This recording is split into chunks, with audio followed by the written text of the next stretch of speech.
மத்திய மாநில அரசுகளுக்கு இடையிலான உறவை மேம்படுத்த ஓய்வு பெற்ற நீதிபதி குரியன் ஜோசப் தலைமையில் குழு அமைக்கப்பட்டிருக்கிறது. ஜனவரி மாத இறுதிக்குள் இந்த குழு வரைவு அறிக்கையை தாக்கல் செய்ய வேண்டும் என்றும் இறுதி அறிக்கையை தாக்கல் செய்ய 2 ஆண்டுகள் அவகாசம் வழங்கப்படும் என்றும் தெரிவிக்கப்பட்டிருக்கிறது.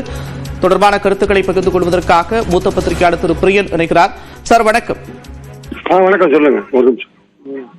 ராஜமன்னார் குழுவை போல மீண்டும் ஒரு குழு அமைக்கப்பட்டிருக்கிறது. என்னென்ன சாதக பாதகங்கள் இருக்கும்? அடுத்த இந்த ஜனவரி இறுதிக்குள்ள வரைவு அறிக்கையை தாக்கல் செய்யப்படுவதற்கான அவகாசம் வழங்கப்பட்டிருக்கிறது. உங்களுடைய கருத்துக்கு.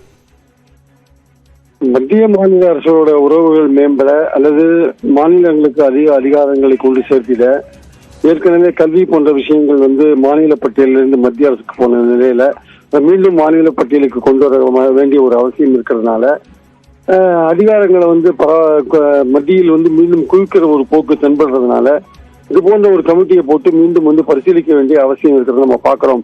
ஆனால் இது ராஜமன்னார் கலைஞர் கருணாநிதி அவர்கள் காலத்தில் ராஜமன்னார் குழு அமைக்கப்பட்டு அதை பற்றி கிட்டத்தட்ட 3-4 நாட்கள் விவாதம் சட்டசபை நடத்தப்பட்டு அதோட ரெக்கமெண்டேஷன்ஸ் எல்லாம் மேல அனுப்பிச்சாங்க.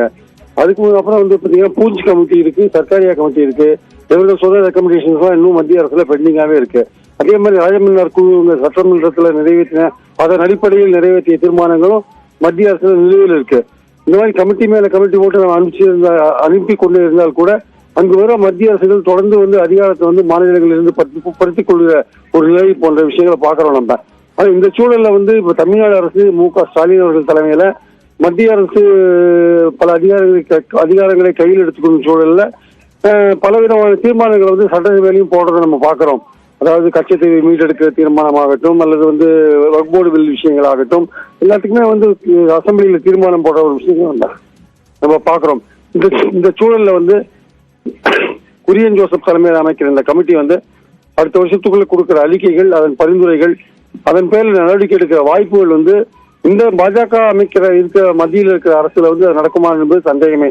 சோ அதனால இந்தியா கூட்டணி ஒருவேளை மீண்டும் 29 ஆட்சிக்கு வந்தால் இவர்கள் கொடுக்கிற ரெக்கமெண்டேஷன்ஸ் ஓரளவுக்கு பரிசீலிப்பதற்கான வாய்ப்புகள் இருக்கிறது.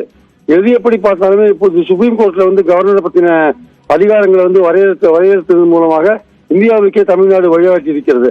அதுபோல இந்த மாநில மத்திய அரசு உறவை பற்றி அது மேம்பட அதிகாரங்கள் மத்தியில் குவிக்கப்படாமல் இருக்க இது போன்ற ரெக்கமெண்டேஷன்ஸ் நம்ம கொடுக்க வேண்டிய அவசியம் இருக்கிறதுனால இந்த இப்ப எடுத்திருக்கிற ஸ்டாலின் அவர்கள் இருக்கிற இந்த முறை வரவேற்கத்தக்கது, பாராட்டத்தக்கது. நன்றி திரு பிரியன், இணைப்பிலிருந்து கருத்துக்களை பகிர்ந்து கொண்டமைக்கு.